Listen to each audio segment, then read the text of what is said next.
आपसे कह रहा हूं कि जो जात का नहीं वो अपने बाप का नहीं। बहुत से लोग कहते हैं कि धीरज गुजर तो गुजरों की बात करता है। हाँ, मैं करता हूं, क्योंकि धीरज गुजर को उसके बाप और उसके मां ने नेता और मंत्री बना के पैदा नहीं किया। इस कौम के लोगों ने हमारे लिए नारे लगाए, पसीना बहाया, खून बहाया, हमारी जिंदाबाद लगाई। और आप आज भी हमको जब याद करते हो, जब एक एक बार आप हमारी जिंदाबाद करते हो, तब आपके मन में विश्वास रहता है कि हमारा नेता हमारे लिए लड़ेगा, हमारा नेता हमारे लिए बोलेगा, हमारा नेता हमारी आवाज बनेगा। और मैं आपको विश्वास दिलाता हूं, गुंजन साहब, आप भारती के नेता हो, हमारे बड़े भाई हो, और देवनार की सोरेन अगर प्रहलाद गुंजर आवाज देगा तो धीरज गुंजर अपने पूरे खानदान के साथ खड़ा हो जाएगा, लेकिन प्रहलाद गुंजर को अकेला नहीं छोड़ेगा। अगर आदमी, हम लड़ाई किसकी लड़ रहे हैं? हमारी खुद की। अगर हमने चप्पलें उठा ली होती, अगर राजनीति में अपने आप को गिरवी रख दिया होता, तो सरकार ना तो गुंजर के मकान को तोड़ने जाती और ना धीरज गुंजर की मां को सस्पेंड करती। सरकार उसी का नुकसान करती है जो लोगों की लड़ाई लड़ता है। सरकार उसी का नुकसान करती है जो लोगों के सामने सीना तान के खड़ा हो जाता है। हम राजनीति लोगों के कंधे पे बंदूक रखने की नहीं करते हैं। मैं आज आपको कह रहा हूं कि धीरज गुंजर बूंदी में आपको एक करने के लिए आया है।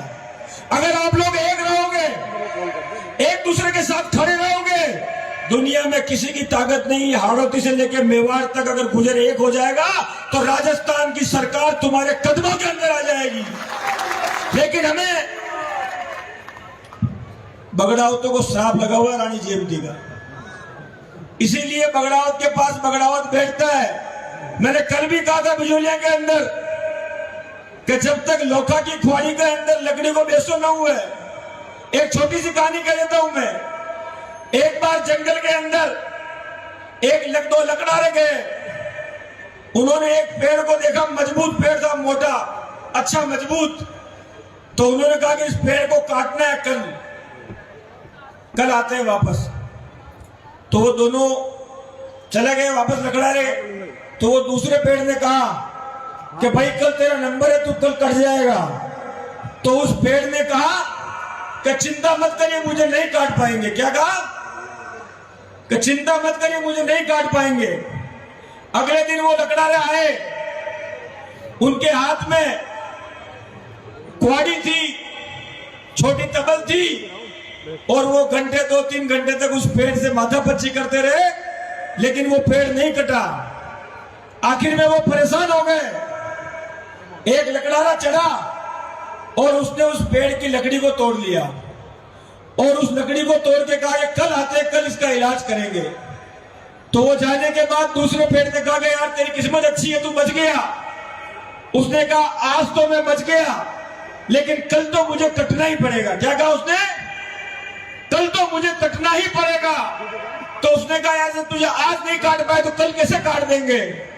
और अगले दिन वो जब लकड़ारे आए, उनके हाथ में 2 कुआड़ियां थी और उन कुआड़ियों के पीछे लकड़ी का बेसा लगा हुआ था। तो उस पेड़ ने कहा कि सुन ले मेरी बात, मेरी जिस टहनी को ये तोड़ के ले गए, इन्होंने उस लोहे के कुआड़े के पीछे उस लकड़ी को लगा दिया। ये मेरी लकड़ी उस कुआड़े का साथ नहीं देती तो ये पेड़ कटता नहीं। इसी तरह हमारे अंदर समस्या है, अगर हम एक दूसरे को काटेंगे नहीं तो हम लोग खत्म कैसे होंगे। ये श्राप लगा हुआ है हमारे को रानी जयवती का। और मैं आपसे आज कहता हूं, ये सरपंच, प्रधान, सांसद, विधायक, अगर हमारे अंदर एकता रह गई, हम तो नेता हैं। नेता अपने स्वार्थ में आपको लड़ाने की बात कर जाएगा, लेकिन अगर आपके अंदर एकता रहेगी तो नेता को आपके पास, आपके जाजम में, चरणों पे बैठना पड़ेगा। मुझे बताओ कौन ऐसा नेता है जो आपके वोट के बिना नेता बन जाएगा? अपनी गाड़ी का तेल फूंकते हो, रात दिन मेहनत करते हो, जिंदाबाद लगाते हो, और जब आप काम कराने के लिए जाते हो, आपका समाज का नेता आपकी तरफ देखता नहीं तो आपकी छाती के अंदर कितना गुस्सा आता होगा। ये आपको सोचना होगा कि आप किसके साथ खड़े हो, आप किसको ताकत दे रहे हो, कौन आपके साथ खड़ा रहेगा। आज बूंदी में आपका कार्यक्रम है, सामूहिक विवाह सम्मेलन है। यह आने के बाद मुझे पता लगा कि आपके 2 कार्यक्रम हो रहे हैं। गुजर समाज को एक रखने की जिम्मेदारी हमारी है हमें अपनी पगड़ी को भी आपके चरणों के अंदर रखना होगा तो रख देंगे, लेकिन समाज को एक रखने की बात करेंगे। और मैं आपको कहता हूं, समाज अगर मजबूत नहीं होगा, मेरी, पेड़ा गुज्जर की, कालूलाल जी की, किसी की कोई हैसियत नहीं है अगर समाज हमारे साथ नहीं खड़ा हुआ है। ये मंच जो तराजू होती है, उस तराजू के अंदर दो चले होते हैं, एक में बाट रहता है और दूसरे में माल रहता है। इस मंच पर हम लोग बाटों की, हम मंच पे जो नेता बैठे हैं, हम बाट के समान हैं। जब तक दूसरे चेले में आपका वजन नहीं होगा, तब तक हमारा कीमत कुछ भी नहीं होगी। और जो उस छाप लगती पीछे, वो छाप लगाने की ताकत आपके पास है। मैं आपको यह बात इसलिए कह रहा हूं, इस बूंदी के अंदर आप लोगों ने वो करके दिखाया कि राजस्थान सरकार की जब गोलियां चली, गुर्जर समाज के लोगों ने अपनी छाती आगे कर दी। और राजस्थान के अंदर जो आरक्षण की आग हुई, उसने सिर्फ राजस्थान के अंदर काम नहीं किया, जम्मू कश्मीर से लेकर महाराष्ट्र तक और कन्याकुमारी से लेकर कश्मीर तक, जहां जहां पर भी गुर्जर समाज का खून था, उस खून के अंदर एकता पैदा हो गई। उस एकता को बनाए रखने की जिम्मेदारी आपकी भी है और हमारी भी है। आज पहला गुर्जर का दिल का दर्द आपके सामने आया।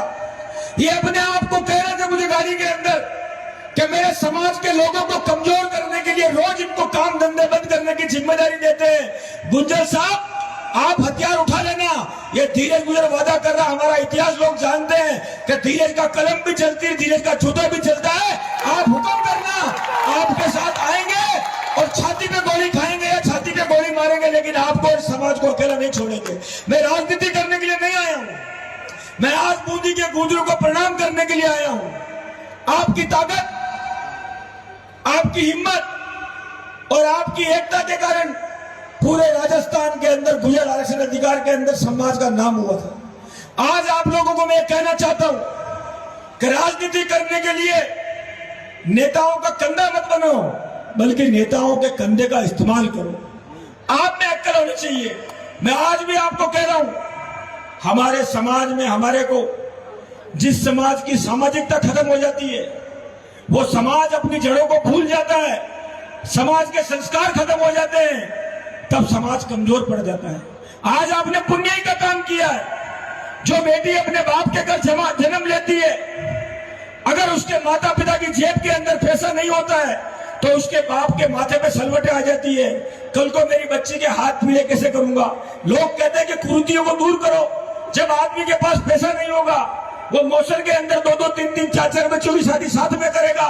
एक छोटी बच्ची होगी, 2 बड़ी बच्ची होगी। वो गरीब आदमी अपनी बच्ची के लिए अच्छा परिवार देखने के लिए 2, 3, 4 बच्चियों के साथ में शादी कर देगा। बाद में बड़े होने के बाद में वो कहेंगे हमारा रिश्ता टूट गया। लेकिन जब समाज खड़ा हो जाएगा कि जिसके घर बेटी ने जन्म लिया, वो जिम्मेदारी उसके माँ बाप की नहीं बल्कि समाज उसका माँ बाप है, तो अगर समाज अपनी बच्ची की, जो बच्ची भाग्यशाली होती है, उसके माता पिता उसका कन्यादान करते हैं, लेकिन जो बच्ची सौभाग्यशाली होती है, उसका समाज उसका कन्यादान करता है। और आप लोगों ने निःशुल्क सम्मेलन करके इस सामूहिक विवाह सम्मेलन के अंदर एक परंपरा की शुरुआत करी। कल बिजोलिया के अंदर 5वां सामूहिक विवाह सम्मेलन था। वहां भी मैंने कहा कि ऊपरमाल, खेराड़ और मेवाड़ के मिलन स्थल पे आपने देवडूंगरी पे सम्मेलन किया।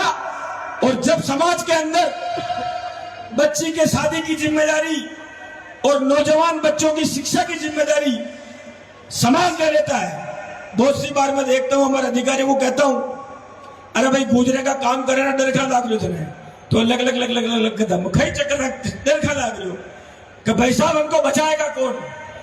आपके समाज का कोई अधिकारी कर्मचारी, उसमें अगर कार्रवाई होती है और उस समय पर आप बोलते नहीं हो, उसका हौसला पस्त हो जाता है। हमारे किसी नेता के साथ अन्याय होता है, उस समय कौम अगर खड़ी नहीं होती है, और देखो दोनों हाथ से ताली बजती है, अगर किसी नेता का आप साथ दोगे, उस नेता की भी जिम्मेदारी है कि वो आपके साथ खड़ा होकर आपकी आवाज को बनेगा। हम सिर्फ आपसे लेने का काम नहीं करते हैं, आज हम आपके साथ आपकी लड़ाई को लड़ना चाहते हैं। इस हाड़ोती और मेवाड़ के अंदर झालावाड़ से लेकर राजसमंद तक हमारे समाज की इतनी बड़ी संख्या है। उस संख्या के मुताबिक आपके सरपंच, आपके प्रधान, आपके नेता, आपके एमएलए, आपके सांसद कितने हैं? आज राजस्थान का एक भी सांसद आपके समाज का नहीं है। हमारी सीटों को रिजर्वेशन के अंदर फंसा देते और उसके बाद में जहां सरपंच की सीट बच जाएगी, जहां आपके 1000-2000 वोट होंगे, वहां पर 5